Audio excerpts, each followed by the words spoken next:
तो गाइस आज के इस वीडियो में मैं एक ऐसे टॉपिक के ऊपर बात करने वाला हूं जो भारत के लिए बहुत ज्यादा गर्व की बात है। भारत ने अपने मेक इन इंडिया प्रोग्राम के तहत एक और बड़ी अचीवमेंट को हासिल किया है। हाल ही में भारत ने इंडोनेशिया के साथ एक समझौता किया है। इस समझौते के तहत भारत ब्रह्मोस मिसाइल को इंडोनेशिया को बेचेगा। इस डील की जो कीमत तय की गई है वो 3,800 करोड़ रुपए है, यानी कि अमेरिकी डॉलर में इसको कैलकुलेट करें तो 450 मिलियन यूएस डॉलर इसकी कीमत बन जाती है। अब इस कदम की वजह से ये भारत के दो बड़े कदमों को दिखाता है, यानी कि ये भारत की आत्मनिर्भरता को दिखाता है। मतलब ये इस बात को दिखाता है कि भारत अब अपने खुद की जो भी एडवांस टेक्नोलॉजीज हैं और जो मॉडर्न हथियार हैं उनको बना सकता है। नंबर सेकंड, ये दिखाता है ग्लोबल डिफेंस मार्केट में भारत की क्या भूमिका है। ये इस बात को साबित करता है कि भारत अब उन बड़े बड़े एक्सपोर्टर्स के, यानी कि जो बड़े बड़े डिफेंस एक्सपोर्टर्स हैं उनमें शामिल हो रहा है। तो आज के इस वीडियो में इस टॉपिक के ऊपर मैं डिटेल से बात करूंगा, लेकिन अगर आपको वीडियो पसंद आती है तो वीडियो को लाइक कर देना, चैनल को सब्सक्राइब कर देना। तो सबसे पहले तो जिसको नहीं पता उसको मैं शॉर्ट में बता देता हूँ कि ब्रह्मोस मिसाइल जो है वो बहुत तेज चलने वाली मिसाइल है, जिसे सुपरसोनिक क्रूज मिसाइल कहा जाता है। इसे भारत के डीआरडीओ यानी कि defence research and development organisation ने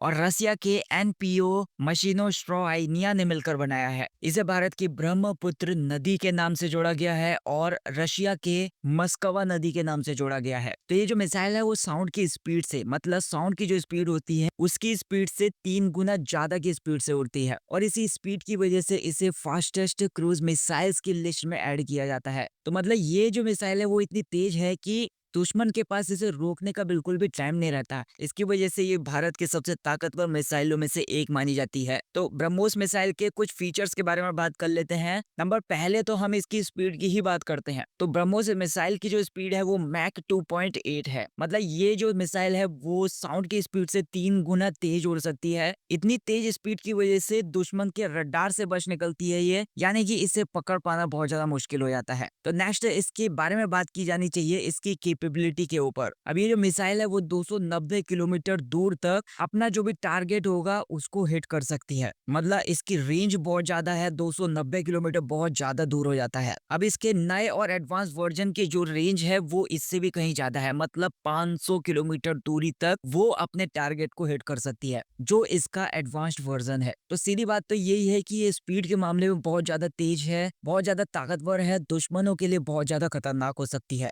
नेक्स्ट पॉइंट पर इसके लॉन्च मेथड के बारे में बात की जानी चाहिए। इसकी खास बात यही है कि इसे जमीन पर लगे मोबाइल लॉन्चर से, मतलब गाड़ी जैसी मशीन से इसको लॉन्च किया जा सकता है। अब ये जो मशीन है वो समुद्र से लॉन्च की जा सकती है, मतलब जो सबमरीन होते हैं उनसे लॉन्च की जा सकती है, और जो समुद्री ठिकाने होते हैं दुश्मनों के उनको निशाना बना सकती है। और यहाँ पर सबसे खास बात यहाँ पर ये आ जाती है कि इसको हम फाइटर जेट से भी लॉन्च कर सकते हैं, जिससे हम हवाई हमले कर सकते हैं, मतलब हवा से दुश्मन के ऊपर हमला करना पॉसिबल है इस मिसाइल के माध्यम से। तो ब्रह्मोस मिसाइल जो है वो हर तरीके से दुश्मन को मार सकती है, चाहे वो जमीन पर ही क्यों ना हो, समुद्र में क्यों ना हो, हवा में क्यों ना हो, या फिर पानी के नीचे क्यों ना हो। ब्रह्मोस मिसाइल की एक्यूरेसी इतनी ज्यादा है कि वो 1 मिनट के अंदर ही अपने टारगेट को हिट कर सकती है। ये ठीक उसी जगह पर हमला करती है जहां पर इसका टारगेट बनाया गया था। ये जो मिसाइल है वो 10 मीटर की ऊंचाई पर उड़ सकती है। इतनी कम ऊंचाई पर उड़ने से ये दुश्मन के रडार में नहीं आती है और पकड़ी भी नहीं जाती है। ब्रह्मोस मिसाइल की खास बात यह है कि जब ये उड़ान भर रही है, मतलब उड़ान करते करते ये अपना रास्ता भी बदल सकती है। इसका मतलब ये है कि अगर टारगेट अपनी जगह से बदल जाता है तो उस टाइम पर ये अपना रास्ता बदलकर आसानी से उस टारगेट को हिट कर सकती है। अब इसका मतलब ये हो गया कि ये मूविंग टारगेट्स के ऊपर भी हिट करती है, मतलब जो चलते फिरते टारगेट्स होते हैं उनके ऊपर भी सटीक हमला करने में ये केपेबल है। जैसे कि मैंने आपको बताया यह है कि ब्रह्मोस मिसाइल भारत के डीआरडीओ और रशिया के एनपीओ मशीनोस्ट्रोआइनिया ने मिलकर बनाया है। ये दोनों देशों का एक जॉइंट वेंचर है। अब इन दोनों की जो पार्टनरशिप हुई है इसके बीच में, उनका उद्देश्य यही था कि एक ऐसे मिसाइल सिस्टम को तैयार करना जो कि बहुत ज्यादा फास्ट हो, बहुत ज्यादा एक्यूरेट हो और बहुत ज्यादा वर्सेटाइल भी हो, यानी कि एक से ज्यादा क्षमता रखने वाली भी हो, जो कि दुश्मन के किसी भी ठिकाने को हर एक सिचुएशन में निशाना बना सके। इस पार्टनरशिप की वजह से ब्रह्मोस एरोस्पेस नाम की एक कंपनी बनी। इस कंपनी ने ब्रह्मोस मिसाइल के अलग अलग वर्जन को तैयार किया हुआ है। इसमें मतलब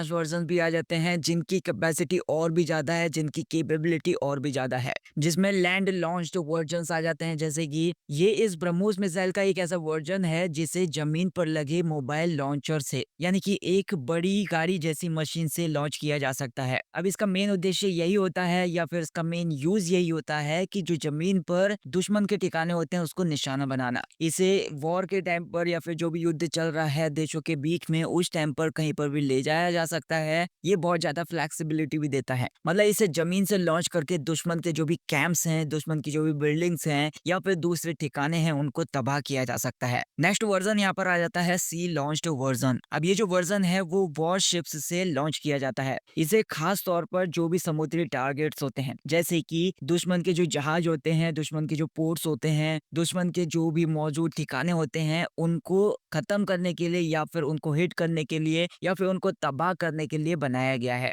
वॉरशिप्स पर इसे तैनात किया जाता है जिससे भारत की नौसेना को समुद्र में बड़ी ताकत मिलती है। नेक्स्ट वर्जन यहाँ पर निकल कर आता है एयर लॉन्च्ड वर्जन। मतलब ये जो वर्जन है वो फाइटर जेट से लॉन्च किया जाता है। इसे हवा से मतलब ऊपर से दुश्मन के ठिकानों पर हमला करने के लिए डिजाइन किया गया है। अब ये जो वर्जन है वो भारत की वायुसेना की जो भी स्ट्राइक कैपेबिलिटी है उसको और भी ज्यादा मजबूत बनाता है, क्योंकि ये जो मिसाइल है वो फाइटर जेट से बहुत ज्यादा दूर से भी सटीक हमले कर सकती है। नेक्स्ट वर्जन यहाँ पर निकल कर आता है सबमरीन लॉन्च्ड वर्जन। मतलब ये जो वर्जन है वो सबमरीन से लॉन्च किया जाता है, क्योंकि जो सबमरीन होती है वो पानी के नीचे छिपी हुई होती है और दुश्मन को इसका पता नहीं चलता। तो समुद्र के अंदर छुपकर भी दुश्मन को सटीक तरीके से हमला किया जा सकता है इससे। तो इसके कुछ टेक्निकल फीचर्स के बारे में बात कर लेते हैं। जैसे कि ब्रह्मोस मिसाइल के अंदर रैमजेट इंजन का यूज किया जाता है, जो कि इसे सुपर सोनिक स्पीड से, यानी कि जो भी साउंड की स्पीड होती है उसकी 3 गुना ज्यादा तेज स्पीड से दुश्मन के पास पहुंचने के लिए मदद करता है। रैमजेट इंजन की वजह से जो ब्रह्मोस मिसाइल है वो बहुत ज्यादा तेज हो जाती है, बहुत ज्यादा पावरफुल भी हो जाती है। ये जो इंजन है वो हवा को खींचता है और उसको जलाने के बाद अपनी स्पीड को और ज्यादा बढ़ा लेता है। इससे तेज स्पीड से उड़ने में बहुत ज्यादा मदद मिलती है। अब ये जो मिसाइल है इसकी एक और अनोखी योग्यता है, जैसे कि ये उड़ान भर चुकी है। एक टारगेट को आपने सेट कर दिया है और इसे लॉन्च भी कर दिया है। अगर वो टारगेट अपनी जगह से दूसरी जगह पर शिफ्ट हो जाता है तो ये जो मिसाइल होगी अपने आप ही रास्ता बदलकर उस टारगेट को हिट करेगी। तो इसकी वजह से ये बहुत ज्यादा फ्लेक्सिबल बन जाती है और बहुत ज्यादा एक्यूरेट भी बन जाती है। इसकी खास बात एक और ये भी है कि ये 10 मीटर की ऊंचाई से भी कम ऑल्टीट्यूड पर या फिर उससे भी कम ऊंचाई पर उड़ सकती है। अब इतनी कम ऊंचाई की वजह से जो दुश्मन के रडार होते हैं उनसे ये बच सकते हैं, क्योंकि वो जो रडार होते हैं वो हवा में उड़ने वाली चीजों को पता लगाते हैं। तो फिलीपींस के बाद इंडोनेशिया एक ऐसी दूसरी कंट्री है जिसने ब्रह्मोस मिसाइल को खरीदने का फैसला लिया है। इसके अलावा वियतनाम, मलेशिया और दूसरी मिडिल ईस्टर्न कंट्रीज ने इसको खरीदने के लिए अपना इंटरेस्ट इसमें दिखाया था। ये भारत की डिफेंस एक्सपोर्ट कैपेबिलिटीज को और ज्यादा मजबूत करता है, क्योंकि इसे भारत दुनिया भर में अपनी ताकत और जो इंडिया के अंदर टेक्नोलॉजिकल एडवांसमेंट है उसको वो दूसरे देशों को दिखा सकता है इसके माध्यम से। इंडोनेशिया के जो प्रेसिडेंट हैं प्रबोवो सुबियांतो, हाल ही में उन्होंने इंडिया को विजिट किया था और ब्रह्मोस एरोस्पेस के हेडक्वार्टर्स में उन्होंने दौरा किया था। तो जो प्रेसिडेंट सुबियांतो हैं उन्होंने ब्रह्मोस मिसाइल की कैपेबिलिटीज के बारे में जानकारी प्राप्त की और दोनों देशों के बीच में जो डिफेंस कॉर्पोरेशन है, दोनों देशों के बीच में जो भी सुरक्षा है उसको बढ़ाने के लिए या फिर उसको और ज्यादा ताकतवर बनाने के लिए बातचीत की। तो ब्रह्मोस मिसाइल का फ्यूचर क्या होने वाला है? जो हाइपरसोनिक वर्जन है ब्रह्मोस मिसाइल का वो मैक 7 की स्पीड से उड़ सकता है,